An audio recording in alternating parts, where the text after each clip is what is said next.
Hello, my Juicy co-creators. Lilu here on the Juicy Living Tour today in beautiful, is this part of Los Angeles? We're usually in Beverly Hills. This is Beverly Hills. Yes. Right. So Larry, I'm excited to interview you. I had some of the co-creators here, actually Craig Granville, that said, you got to interview Larry. I mean, he had this amazing connection with Elvis Presley, the king, as he's known. Yeah. And I really look forward to discussing, I mean, your own journey and what is for you how do you see life, and what are some of the conversations, of course, that you had with Elvis Presley, because you spend quite a lot of time. I'm interested to know how you met him, because you were his personal hairdresser, sure, his friend, his confidant, but also his spiritual mentor. So Elvis was spiritual? Hang on, I haven't heard that before.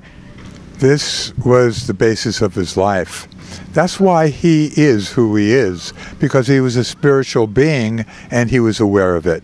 And he was aware of spiritual evolution. I started my career in 1960, and we opened the very first salon for men in America. Men would go to barbershops, traditional barbershops. We opened a salon and we shampooed the hair first, we blew dry the hair, and we would style hair according to your bone structure, your look, your eyes. And right off the bat, our clientele read like a Hollywood's who's who. Frank Sinatra, Marlon Brando, Paul Newman, Rock Hudson, Peter Sellers, Roy Orbison, all the great stars in motion pictures, television recording. But in 1964, I got a phone call to please come to Elvis's house in Bel Air. And I went. And I walked in, and I walked up to Elvis. We shook hands, and I'm looking at this face, because his beautiful face. He was a living masterpiece. He said, come on, man, let's go into my bathroom. You'll fix my hair, we'll talk. So we go into the bathroom. He put his head in a basin, and I quickly put the shampoo. I started to rinse it out. I'm cupping it with my hand.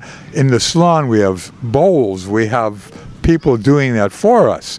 So here I am trying to do this quickly and gently, and all of a sudden Elvis picks his head up and he starts rearing it, and the water is splattering everywhere. It's hitting me. He's drenched now, and he looks at me with that $1 million Elvis smile, and he says, what the hell, at least it's clean. But when he said that, it put me at ease, because that's the moment I knew who he was. We connected. He was real. He didn't have ego filters. He didn't want you to know he was Elvis. He was a regular. If I was the president of the United States or I was working in the garage in his car, it wouldn't matter. He was for real.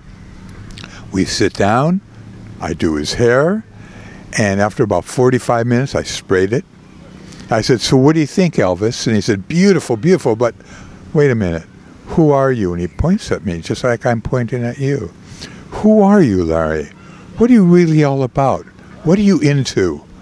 This is the first conversation, really, that we had, and I thought to myself, my God, he's being so forthcoming here, so forward.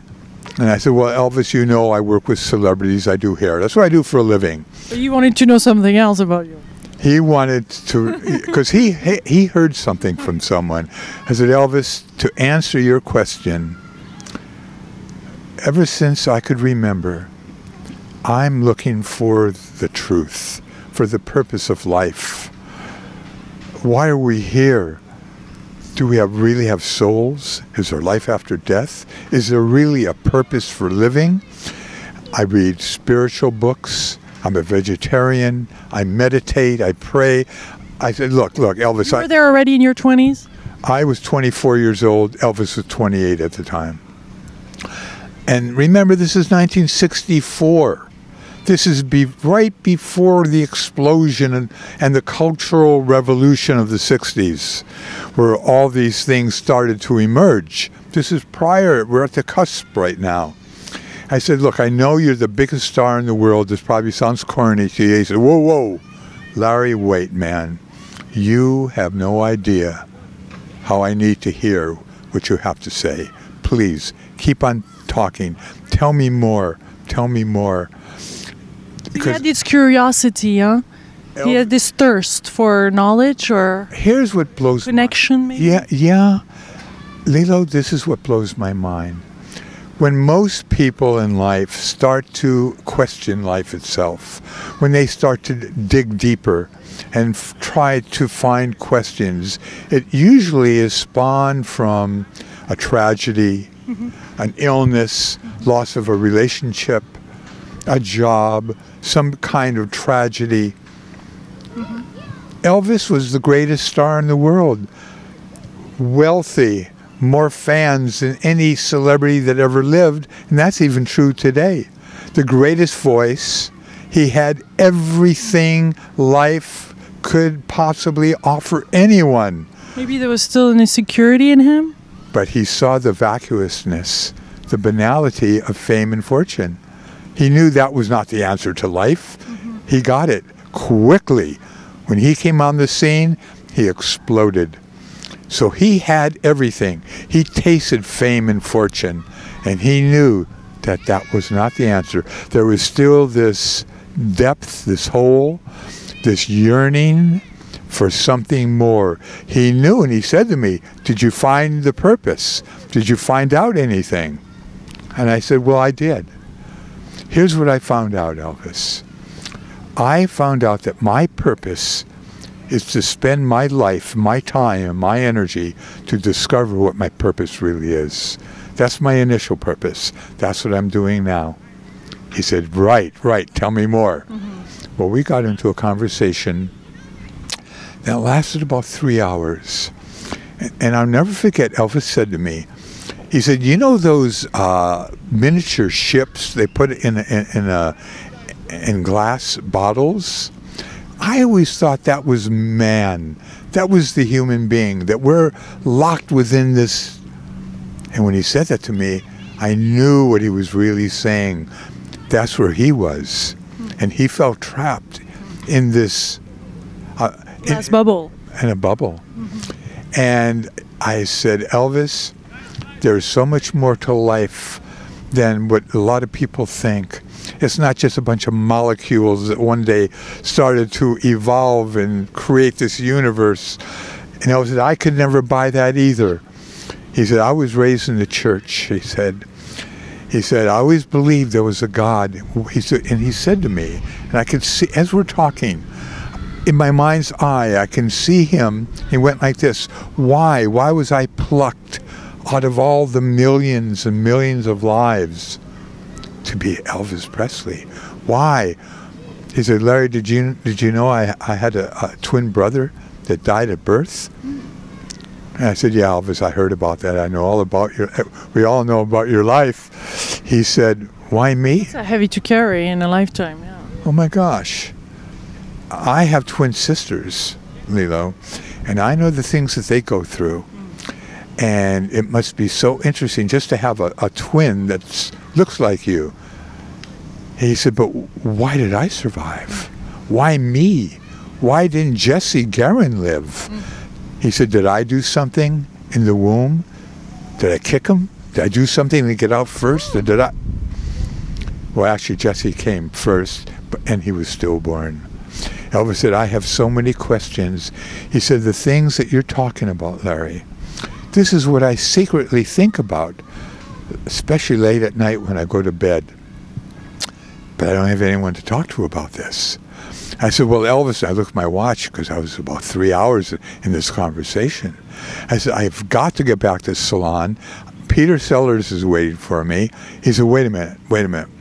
Wait, I got a great idea. Go back and tell him you quit and you work for me full time. What do you think?" Right there, off of the first conversation. That was it. And when he said that, there was no doubt. I mean, when something is right, you know it, you feel it. You know, like when you meet someone, you don't have to start questioning, who is this person? Do I like to? Is this happening? If it's there, it's happening. The energy's there. You go with it. You want to bond with it. You want to be close to it. It's part of you. You merge. And that's what happened. And I said, yes. He said, you just meet me tomorrow. You go to Paramount Studios tomorrow morning at 8 o'clock and bring me some of those books you talked about. Which books did you bring now? Well, I brought 3 books that first time. And let me just preface by saying that over the years, we amassed a library to match none. I mean, Elvis had a portable library of 200 books wherever he went. His aides, his entourage would carry. At any rate, the next morning, I got to Paramount Studios, and what happened was I went back and I quit. And I was so excited, I ran into the salon, and I fell, and I fractured my arm. And that night, someone said to me, you must go to the hospital. My arm swelled up 3 times its size. I said, if I go to the hospital, they're going to put a cast on me. And if they do that, I'll never be able to do Elvis's hair in the morning. I'm going to brave it.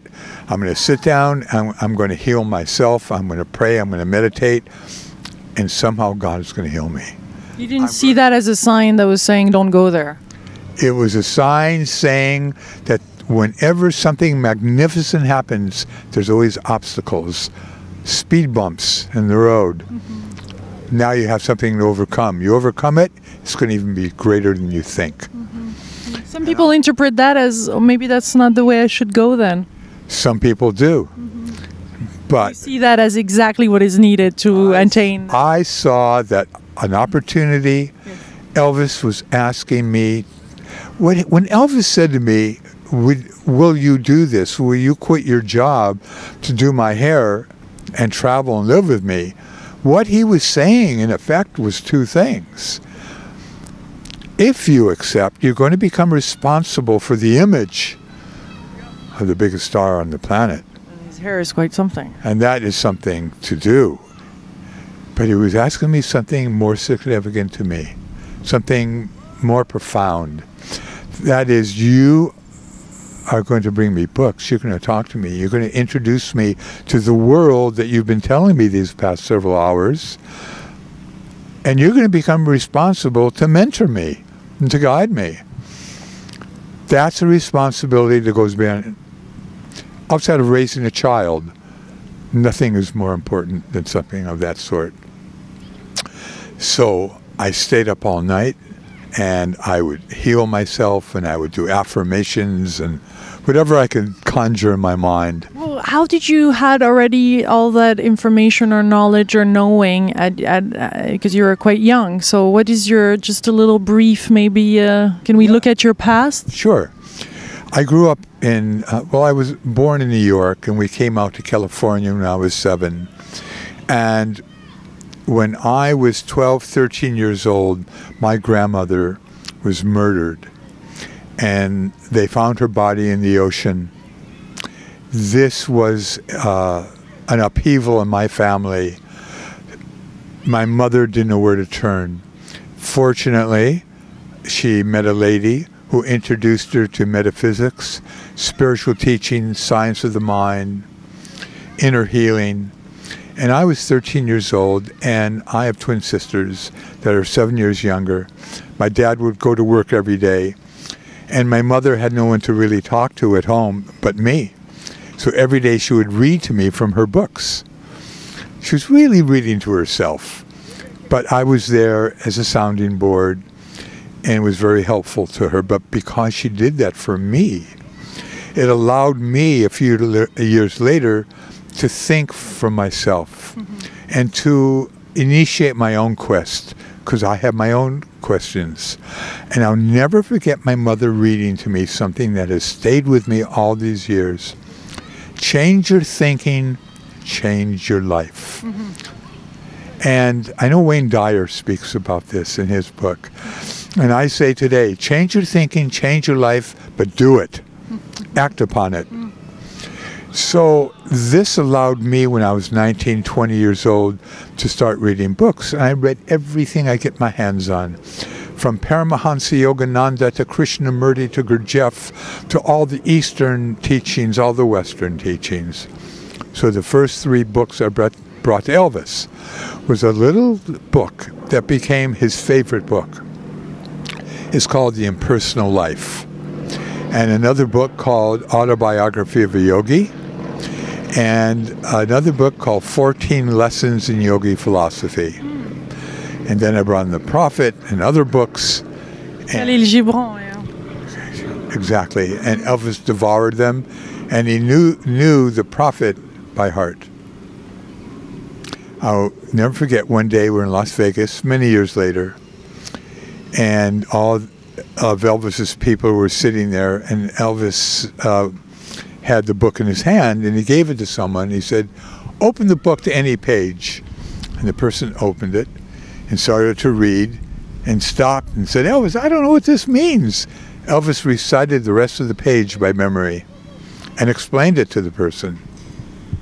That's definitely not something we hear every day, or I had heard of before. Yeah, that's really, it's not just here and there. It was really starting to, he would dig in there. He would get deepened by it.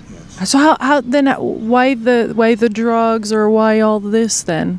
Where did it... It's a contradiction. We're talking about someone who had more fans than anyone in the world. And Elvis loves his fans so much. He always loved his fans. He would say so many times in so many different ways, "It wasn't for them, I wouldn't be in the position I am in today. I owe them everything." And his lifestyle was always on the go, fast track. And when Elvis was in the Army in 1958, his career came to a halt, and he went to Germany. And he was on the tank corps in the dead of winter, when it dipped down to below zero. And Elvis was afraid that he would fall asleep. And he went to the doctor, and the doctor said, "Here," he gave him pills to stay up. And that's how Elvis got into pills. And he took pills to stay up, and he needed them to go back to sleep again. And that's how he got involved. And over the years, he got into that pill syndrome, and he became addicted to them. Were you trying to talk him out of it? Without a doubt. Several people in Elvis's group would talk to him about it. I gave him books on the subject. And what's really interesting is this. In the very last year of Elvis's life, 1977, 1977, he woke up to a lot of his blind spots. And we had many, many conversations along these lines. And he said to me, "Larry," he said, "my life is on the line. My life is on the line. I've got to get off these pills. I've got to change everything. I have to change my whole life. I don't want to tour anymore. I don't want to work for a while. We're gonna stop for a year. We're gonna go to Hawaii." And we had a house picked out. And he was going to let go of a lot of people that worked for him. And he was going to just keep a handful of people. And he said, "I'm going to get on your diet." And I brought him many books on diet, nutrition. And that's what I'm all about now, and I always have been. And my hair care system is coming out called Larry Geller Organics. And it's all based in nutrition and exercise. At any rate, Elvis was going to stop touring. He said, "And then I'm going to come back to Hollywood, and I want to be the actor that I know that I am." He said, "If there's one regret that I have in my life, is that I hadn't become the actor that I know that I'm capable of. That's my potential. That's what I always, even when I was a kid." He said, I'm always going to be a singer. Singing is my life's blood." He said, "But you know what? When I was in high school, I don't know how I passed and got through it, because I used to daydream all the time. Yeah. I used to do visualization. Yeah. And I used to visualize myself on the screen, on the big screen, and I saw myself there." Which is interesting, because Elvis was doing that, and there's maybe like intuitively. You know that famous book that sold millions of copies, The Secret? It's all about visualizing yourself and what you want to be and become. Elvis did that intuitively. And he said, "That's what I always wanted to be, was an actor, and I can do it, man. I can do it. I know it. So we're going to stop touring. We're going to Hawaii. I'm going to exercise every day. Why Hawaii? He loved Hawaii. Hawaii. Which island? Oahu. And we had this house picked out because we were there in March of 1977 for about 10 days. And we were there many times. We made several movies there. Oh, you like the Diamond Head Well, we stayed in the hotel in Diamond Head, but we rented a house on the other side of the island, secluded, secure for Elvis, and that's the house that we were going to go to and stay for a year. And he said, I'm going to run on the beach, I'm going to exercise, I'm going to eat correctly, and I'm getting off these pills. I got to stop, and I know it. I don't want that in my life. I don't want doctors around me anymore. I want to recharge my batteries. I have so much ahead of me. I want to start a charity. I want to start producing movies, and I want to be an actor. So he had a vision of his future, and we discussed it many times between us, with his father, with one or two other, but most of the people around him didn't know. And he had warnings, like health warnings, that he couldn't continue any longer? He had many health warnings. And that's why he knew. That's why he said, my life is on the line. Every night after a performance, Elvis's blood pressure would shoot up to 180 degrees. His heart would just palpitate. I mean, Elvis died of a massive heart attack. And interesting, a couple hours beforehand, I gave him a book to read. And he died reading this book. It clutched to his chest. What was that book? It's called The Scientific Search for the Face of Jesus, about the Holy Shroud of Turin. So, yes, he did have warnings. And he didn't want to live the lifestyle that he had. He wanted new management. He only wanted to have a few people around him, and he wanted to be an actor. And he wanted to do other things. So this is very important for me to mention, because it's not like Elvis just blew up and became heavy and was taking drugs. Yes, that's true, but we have to see it in context.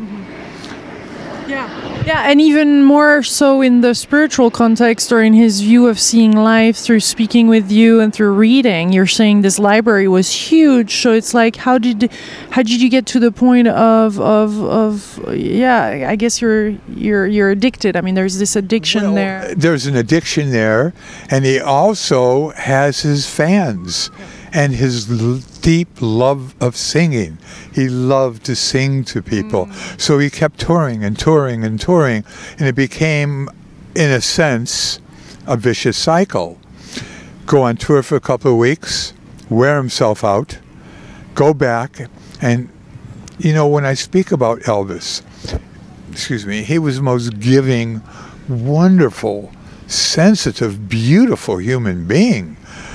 If you met Elvis, he would not only sit and talk to you for a long period of time, turn you on and give you a book, he'd buy you a gift, he'd buy you a car, he'd give you a ring or a watch or a necklace. He would just want to do. All Elvis wanted to do is love people.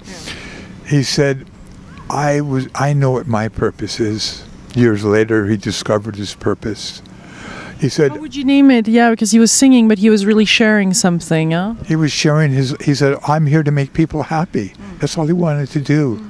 He said, one day, we're on tour, and we're backstage in the dressing room, and we're in Oklahoma City, and I'm doing Elvis's hair, and someone ran in, one of the guys, said, Elvis, I got some great news. Elvis said, what? He said, they're raising the price of your tickets. And Elvis looked at him. He said, no, they're not. No way. My fans work so hard just to save up to come to see me perform. He said, no one knows better than me how hard it is out there.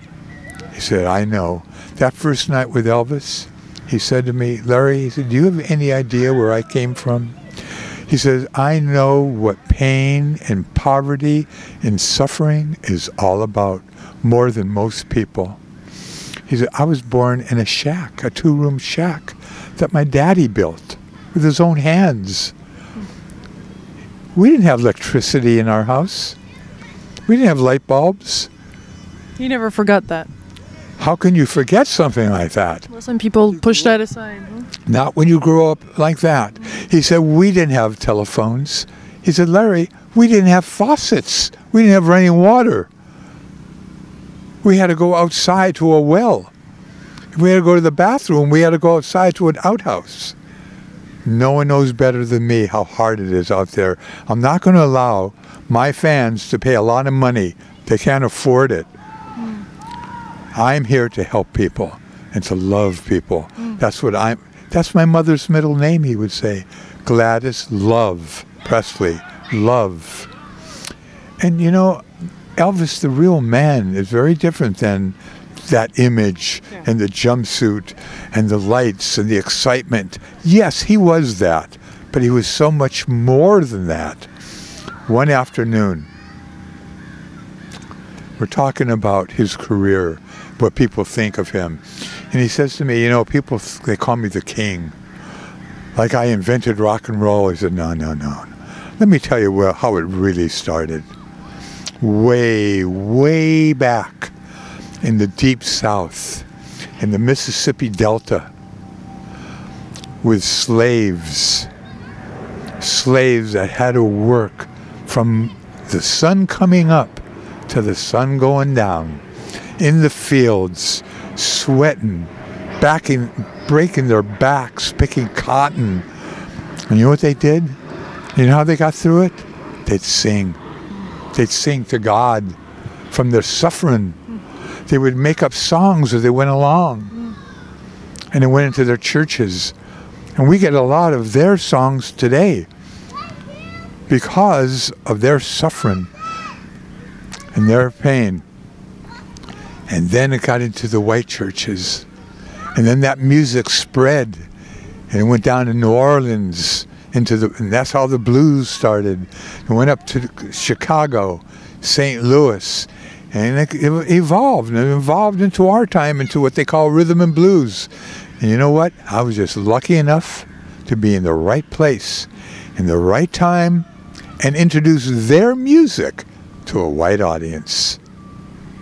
How did you feel giving him advice, or how did that work? I guess he was really open to it then, but what was the nature? Like, he was asking questions, or how would that come about? Or was it when he was encountering a challenge he would ask you, or? Lilo, we were very close friends, and I was so, I'm not going to say fortunate, I'm going to say blessed, because I spent more quality time with Elvis every day. One day I said to him, you know, it's kind of like an excuse, I do your hair, because what we're really doing is this is life. We're both learning. We're both learning. And we would talk every day for hours at a time, hours, for years. So it was a conversation. Oh, total conversation, completely. There was no arrogance at all coming from him on knowing. Elvis was not an arrogant person. He was so down to earth, just like you, just like me. You would have loved him so much, not just because of his physical beauty. And you know, I've been with the greatest looking movie stars in history. I mean, Paul Newman's face and Rock Hudson and these people. Elvis eclipsed them all. He had an extra. He was amazing. Ne sais quoi? This guy was amazing. He was something else. His eyes? His eyes. What did you see in his eyes? Well, Elvis, wherever he was at within himself, I saw it. He communicated through his eyes. You knew where he was. If he was pissed off, you would see it. You would feel it.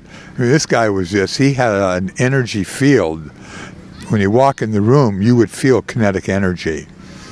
He was a force of nature. He was a force. He was a blessing from God to all of us. More people today have gotten turned on to books and reading and starting their own spiritual quest because of Elvis. I mean, that's phenomenal. Phenomenal. Yes. Yes. And I say to people all the time, you really want to know what Elvis was like? I mean, I can sit and tell you stories and stories and stories and give you my insights. Listen to his music. And if you're in a bad mood, listen to some of his songs, his love songs, or gospel songs, or rock and roll. It will change your whole consciousness. It will penetrate, because his voice penetrated to the very core of humanity. Look, who are we talking about? We're talking about someone who has sold more records and albums than anyone or group who ever recorded. They say 2.5 billion. What? More books written about him than any other entertainer. What's the title of your book about him? My book is called The Leaves of Elvis's Garden. And you can go to Elvis Presley Biography.net, and it's there. Yeah, that's the book you wrote. Yes. You wrote some other books. I've written 2 books, and I have a DVD out and about. I've been in documentaries and... Yes. I saw this video of Elvis, and you were in there, and people surrounding him and around him, and I guess a lot of people... Oh, that's on elvisandlarry.com. That's a DVD that I filmed at Elvis's house 2 years ago, and it's really good. I like it. Everyone seems to like it. Yeah, but we see the, or maybe it's not that one, because we hear the Memphis Mafia. Oh, you're talking about the last 24 hours of Elvis. Because I guess when to that level of celebrity, I mean, you must have been disappointed, though, or shocked, or kind of whatever happened after his death, and the people that started sticking around or wanting to get credit for, or what have you. You know, there must have been some things there that must have broken nearly your heart, knowing him that deeply and well. Lilo, yes. Elvis died. I almost become speechless. His father said, Larry, you got to go to the funeral parlor right away. You've got to prepare Elvis's hair for the funeral. So the next morning at 8 o'clock, it was all arranged. Tens of thousands of people are outside. They were all silent but crying, hanging on the gates. And I'm looking at them in the distance, and it was just the most extraordinary sight. And I walk into a building, and I walk up to Elvis's body, who's lying on the table with a sheet up to his neck. And I walked up to him, and I look at that face. I was stunned. It felt like I was ruptured inside, my heart, my soul. I couldn't move. And all of a sudden, cascading down were remembrances of that first time when I met Elvis, you know, at his house. And I stood there, and I remembered something. I don't know why I remembered this. But in 1966, I walked upstairs to Elvis's bedroom, because every afternoon I would do this at Graceland to do his hair, and we would talk and what have you. And I walked into his room, and you know when you know someone, you know their body language, you know where they're at. You know, and I could tell right away something's wrong. I saw that look in his eyes, you know, and I said, "What's wrong, Elvis?" He said, "What's wrong? I'll tell you what's wrong." And he hands me a movie magazine. And it said, Elvis still in deep grief over his mother's death. With a picture of Elvis from one of the movies. And he has tears in his eyes, you know. And he said, "Man, I can't believe they do this. That was 8 years ago. Read, Larry, read this. Read it out loud." And it went something like this, Lilo. Elvis's friends and some family members are very worried because Elvis is in deep grief that his mother died back in 1958. And they hear him in the wee hours of the morning, pacing back and forth, crying and crying, and his mood has changed, and some people are getting very worried they might want to join. And Elvis said to me, "Put it down, Larry." He said, look, no one really gets over a mother or father or a loved one's death, really, but I came to terms with it years ago. That was way back in 1958. It's 1966 now.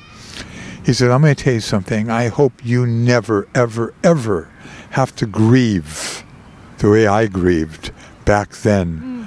Man, let me tell you something. You know where I came from.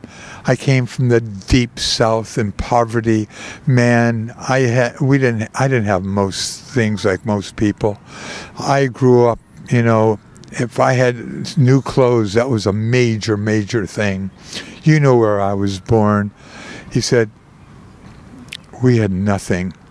And you remembered that moment then when you saw him on his deathbed? Exactly. And there was a flashback. It was a flashback, he said.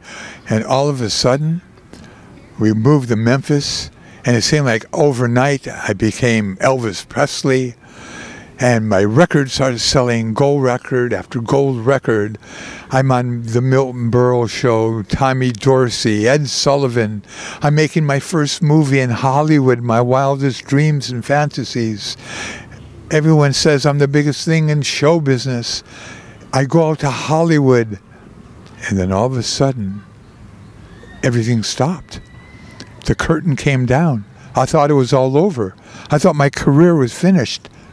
They draft me in the Army. I thought that was it.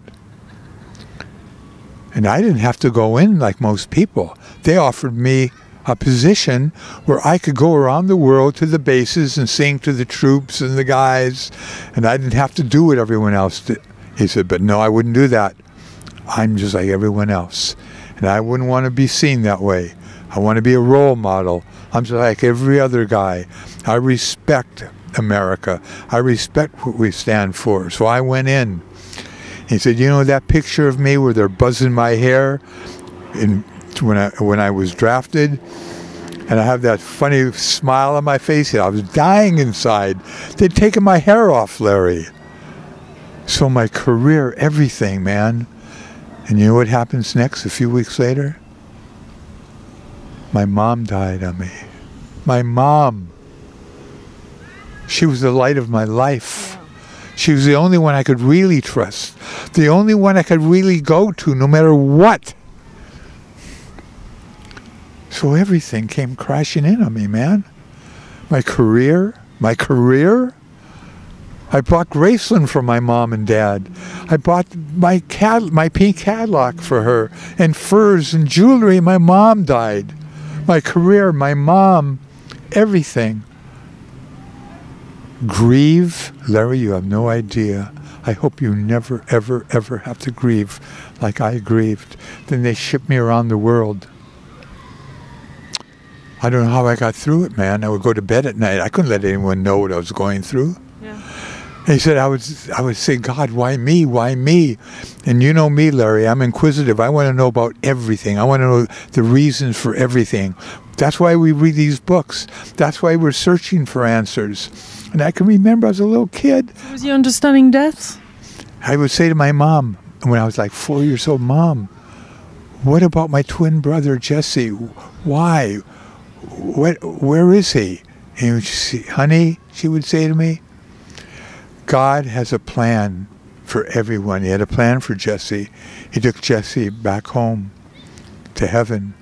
And someday Daddy's going to go, and someday I'm going to go. And someday in the future, way in the future, you're going to go. And someday, honey, we're going to all be together again, back home in heaven, someday. And Elvis looked at me and he said, that's what I believe, Larry. That's what I believe. We're all going to go home someday. And that's what I thought about as I was doing, when I was watching Elvis lying in his coffin. And then I had to do his hair. Yeah. And then just a few words to beautifully end this conversation. That could be that could just there's so much to say. But so how for you, what were the lessons in all this meeting, and how did you dealt with what was coming next for you? Because I guess that was a new life starting too in some level. Total new life. The next day was his funeral at Graceland, and after the funeral, his father and some of the guys that worked for Elvis, we walked into the room where Elvis was lying in the casket because the lid was going to come down for the very last time. No one would ever see him again. And, if you took all the great luminaries in show business history, I mean the great ones, the great heroes, going back to John Wayne, Marilyn Monroe, James Dean, Brando, Sinatra, you put them all together. Do you know that more people go to visit Elvis each year than all the rest of them combined? So we're talking about someone who is so special, that touched the heart and soul of humanity. And so we were looking at Elvis, and the lid's going to come down. And as the lid was coming down, I made a conscious decision. I wanted to be the last person to ever touch Elvis. So I quickly put my hand in on his forehead like that, and I said something. And I pulled it out, and the lid came down. So I can say this to you. Elvis knew who he was. He came to love people and to tell people that we come from a source. Call it God, call it Hashem, call it the great mind, call it the source, call it Allah, call it whatever you want. We come from the source of life itself. We prefer to call it God because everyone knows what that word means. We come from something that means something. Our lives mean something. There's a lot of people that think, oh, well, life's just a dream. A lot of people think life is all Maya, it's a dream, it's an illusion. Paramahansa Yogananda said to someone one day that said that to him, he said, well, if you think life is a dream, take your dream head and smash it against that dream wall. You know what you're going to get? Yeah. You're going to get a nice dream headache because it's real. Life is real. And we can make it even more so. We can enhance it. We could bring life to it. That's what Elvis did. He brought life to his career and to his fans and to the world through his music. He brought joy to people's lives. He gave more money than any celebrity that ever lived away. I saw him give kidneys, hair transplants, homes, car. Strangers would come, he would give them some. He spread his wealth. He gave things away that I have found out that I didn't know about. He didn't want anyone to know. He would write checks for $10,000 and slip it to someone on the side. He did things. He was phenomenal. One afternoon, I'm doing his hair right up here, up the road here in Bel Air. And his cousin came in and said, Elvis, the truck's here. We walked outside, and Elvis said to all of us, got a surprise for you guys. And there was 2 trucks with 12 brand new big motorcycles, 6 blue, 6 red. He said, y'all just select the one you want. And outside the gates were dozens of Elvis fans. And there was a kid leaning against, and Elvis motioned me to walk with him. We walked up to the kid. He was about 16 years old. And Elvis said, do you have a bike? The kid couldn't even look at Elvis. He was so nervous. He said, no. Well, what do you do now?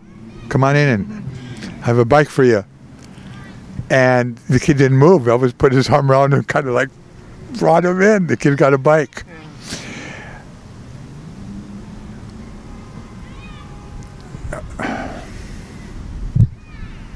If he was here right now, what would he say in this interview? If I would ask Elvis, what would be your last word here? If there's something you want to say here right now, yeah.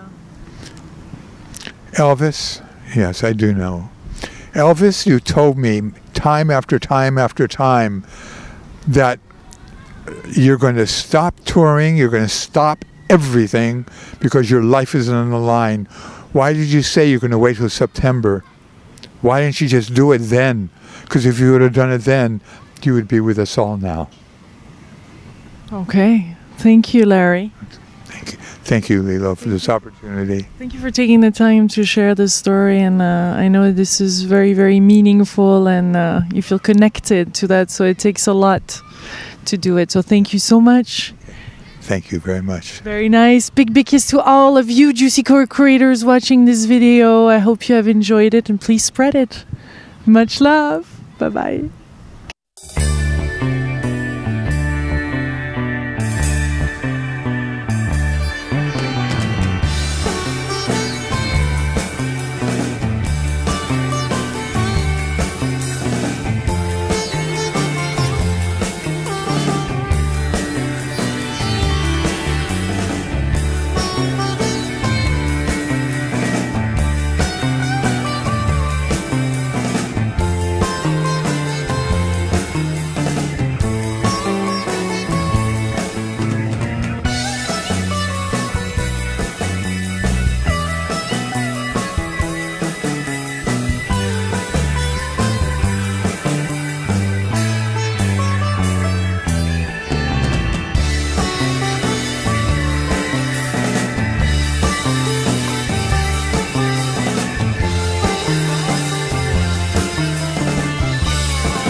'64, I got a phone call to please come to Elvis's house in Bel Air. And I went. And I walked in, and I walked up to Elvis. We shook hands, and I'm looking at this face because His beautiful face. he was a living masterpiece. He said, "Come on, man, let's go into my bathroom. You'll fix my hair, we'll talk." So we go into the bathroom. He put his head in a basin, and I quickly put the shampoo. I started to rinse it out. I'm cupping it with my hand. In the salon, we have bowls. We have people doing that for us. So here I am trying to do this quickly and gently, and all of a sudden, Elvis picks his head up, and he starts rearing it, and the water is splattering everywhere. It's hitting me. He's drenched now.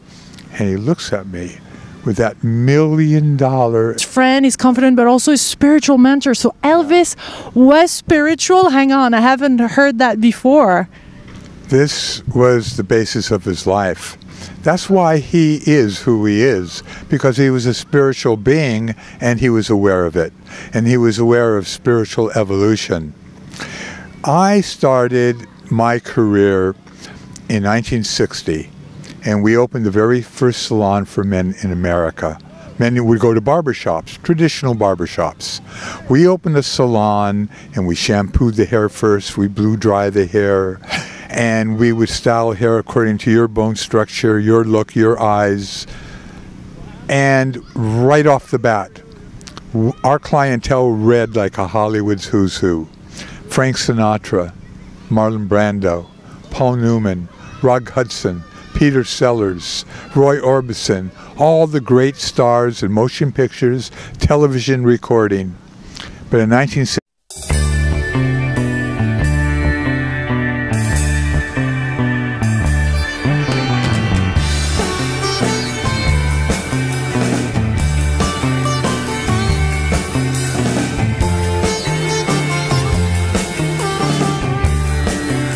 my Juicy co-creators, Lilu here on the Juicy Living Tour today in beautiful, is this part of Los Angeles? We're usually in Beverly Hills? This is Beverly Hills. Yes. Right. So Larry, I'm excited to interview you. I had some of the co-creators here, actually Craig Granville, that said, you got to interview Larry. I mean, he had this amazing connection with Elvis Presley, the king, as he's known. Yeah. And I really look forward to discussing, I mean, your own journey and what is for you how do you see life, and what are some of the conversations, of course, that you had with Elvis Presley, because you spend quite a lot of time. I'm interested to know how you met him, because you were his personal hairdresser. Sure. His hair. That's what I do for a living. So you wanted to know something else about you. He wanted to, because he heard something from someone. I said, Elvis, to answer your question, ever since I could remember, I'm looking for the truth, for the purpose of life. Why are we here? Do we really have souls? Is there life after death? Is there really a purpose for living? I read spiritual books. I'm a vegetarian. I meditate. I pray. I said, look, Elvis. You were there already in your 20s? I was 24 years old. Elvis was 28 at the time. And remember, this is 1964. This is right before the explosion and the cultural revolution of the 60s, where all these things started to emerge. This is prior. We're at the cusp right now. I said, look, I know you're the biggest star in the world. This probably sounds corny to you. He said, Elvis, smile. And he says, what the hell? At least it's clean. But when he said that, it put me at ease, because that's the moment I knew who he was. We connected. He was real. He didn't have ego filters. He didn't want you to know he was Elvis. He was a regular. If I was the president of the United States or I was working in the garage in his car, it wouldn't matter. He was for real. We sit down. I do his hair. And after about 45 minutes, I sprayed it. I said, so what do you think, Elvis? And he said, beautiful, beautiful, but wait a minute. Who are you? And he points at me, just like I'm pointing at you. Who are you, Larry? What are you really all about? What are you into? This is the first conversation, really, that we had. And I thought to myself, my God, he's being so forthcoming here, so forward. And I said, well, Elvis, you know I work with celebrities. I do